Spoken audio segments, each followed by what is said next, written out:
Sinipag na naman ako sa araw na ito, hindi ko nga alam kung anong nakain ko. Ang alam ko lang, wala pa akong almusal.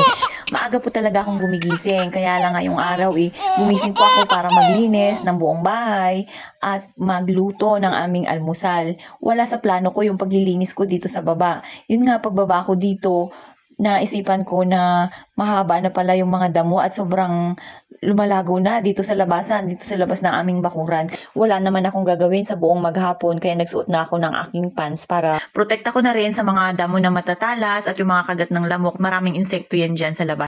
Unang hila ko pa nga lang sa damo sumasama na siya. Kaya parang natuwa ako guys magdamo kasi mabilis lang siyang matanggal. Hindi na nga ako umupo. Panay na nga ang yuko-yuko ko dyan kasi alam ko na kaya kong tanggalin or hilahin. Meron naman akong gloves na medyo makapal kaya alam ko na hindi masusugatan yung aking mga kamay. Buti na nga lang wala siyang mga tinik na klaseng damo kaya maganda siyang damuhin. Kita nyo nga 'di ba, green na green.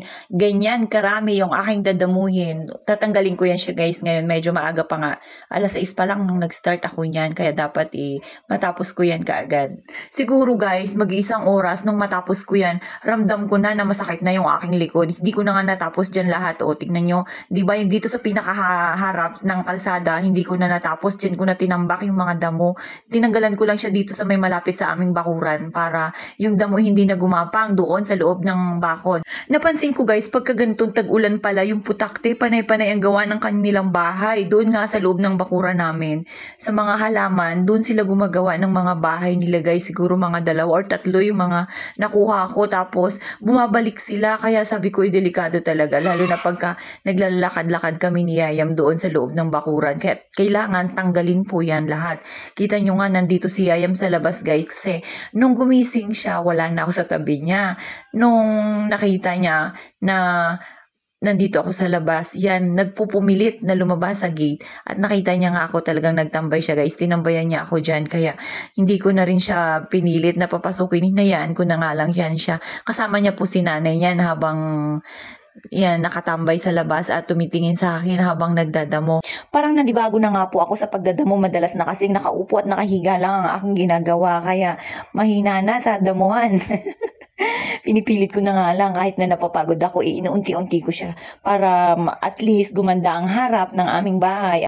Napansin ko nga iba rin talaga pagka nagkakaedad na, madali nang mapagod, hindi kagaya dati guys, na super lakas natin talagang kusa na nararamdaman mo sa katawan mo na hanggang doon na lang ang kaya mo. Kagaya ngayon guys, tignan nyo nga, yan pa lang ang aking nagagawa, hindi ko pa nga nadadamuhan hanggang dito sa may gilid ng kalsada.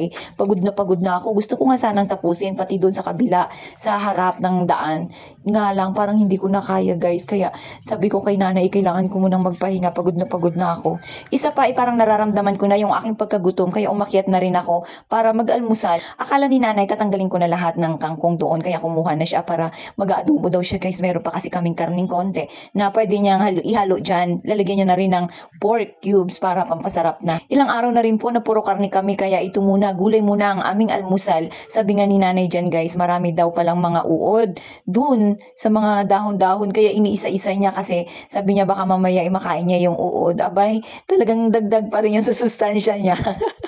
Sinimulan niya na nga pong gisahin, pero tinulungan ko na rin siya para mabilis. Nagugutom na rin kasi ako guys. Nagkape-kape muna ako habang nagantay ako kay nanay sa pagluluto. Pero alam niyo ba, mabilis lang tulutuin basta't nandyan lahat ng rekado. Habang nagluluto nga kami, panay-panay ang kwentuhan namin kasi nga meron daw siyang kachat na foreigner. Hindi ko nga alam kung anong klaseng foreigner yun. Basta nakikita ko sa kanya masaya siya. Kaya lang sabi ko wag mo nang seryosohin, baka hindi totoo yun. So ayan, tingnan nyo nga, hindi pa luto pero mukhang yummy-yummy na. Konting kulo-kulo pa at tinapos na nga namin ni nanay para makapag-almusal kami. Ewan ba, napansin ko nga bakit gano'n no? Parang hindi natatapos ang ating gawaing bahay. Nagpahinga nga na muna ako, natulog ako guys. At pagising ko nga, ayan na si Big Boss. Gumalaw na siya. Kumilos na siya guys kasi na parang masama ang aking pakiramdam. Maaga pa nga niyan nung natulog ako kasi nga guys, panay-panay ang ubo ko kasi natutuyuan ako ng pawis every time na meron kaming pagpapapawis or zumba, gano'n. Hindi pa nga siya nakakapag-grass cut dito sa loob ng aming bakura. Nasira kaagad ang kanyang grass cutter. Kaya tinry niya na ayusin. Hindi niya nga po, wala po siya ka-idea sa pag-aayos ng ganyan. tinry niya na nga lang guys na magbasa-basa at manood dito sa YouTube. Buti na nga lang, naayos niya pa rin kasi talagang eager na eager siya na tapusin. Yung dito kasi sa may likod namin, yung bakanting lote namin guys, kailangan niya ring i-grass cut. Kaya pagtingin ko, naayos niya rin guys kasi iniwan ko siya doon sa baba kanina na inaayos niya at nanonood siya ng YouTube. Buti na nga lang talagang tinapos niya at yan, sinunod niya na nga yung dito sa likuran. Alam niyo guys, kinuha niya na nga rin, pinitas niya na yung mga langka na malapit ng mahinog. Swerte na lang at nandito siya ngayon kasi matagal ko nang gustong kunin yan guys. Di ko lang makuha-kuha. Ang bigat kasi. At yan ang nakuha namin. 2 piraso. Bali 4 na piraso po yan yung 2. Binigay niya doon sa aming kapitbahay na close din sa kanya. Kaya ito yung 2 guys. Tinabi ko na. Pwede namin gamitin yan sa paggawa ng kung anong gusto namin gawin na iluto or panghimagas na rin minsan. Pagka, alam nyo naman pagka sa langka, diba marami naman tayong pwedeng paggamitan lalo na pagka hinog na.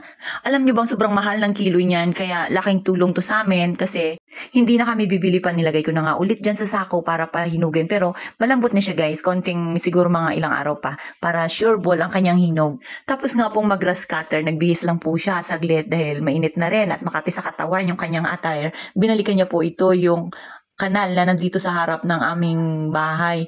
Yan yung may dinadaanan guys ng mga tao. Kailangan kasi maayos niya, matanggal niya yung mga nakabara dyan sa kanal. Talagang inisa-isa niya. Dapat po kasi talagang ganito, no? Mayroong kanal na dinadaluyan para hindi siya naistakan ng tubig. Alam nyo guys, kasi kung hindi namin nilinis siya, naku po, magbabara na naman. Ay, buti naman hindi to natanggal yung similyang papaya guys, tingnan nyo, ang dami, diba? So, palakihin na lang natin, saka natin ililipat. Ito pa nga pala guys, yung loob namin. Hindi niya ginraskat lahat dito, yung tamang gilid-gilid lang. At nag-iwan din siya ng aming panghalo sa mga isda, pangsigang namin, or alam niya kasi minsan na ginagamit din namin yung gulay. At pagdating nga nung hapon, medyo nakapagpahinga na ako. Yan, tinanggal ko na yung mga damo, inipon ko na siya guys. May mga bata nga po pala na nakatambay dyan sa harap, kaya kinakausap po sila kasi may dala silang batang maliit guys, napaka-cute, ang lusog-lusog, tapos yung nag-aalaga, bata rin. Ang gagawin ko dito, iipunin ko muna, tapos pagka medyo natuyo na siya, saka ko susunugin, pwede siyang pampausok sa mga lamok, kasi madalas guys dito, kita nyo naman diba, masukal pa siya, maraming lamok pa niyan pagkahapon. Para iwas na rin dengue, alam nyo naman na uso ngayon ang sakit na dengue kasi nga tag-ulan na naman guys. Hanggang sa muling chikahan, babush!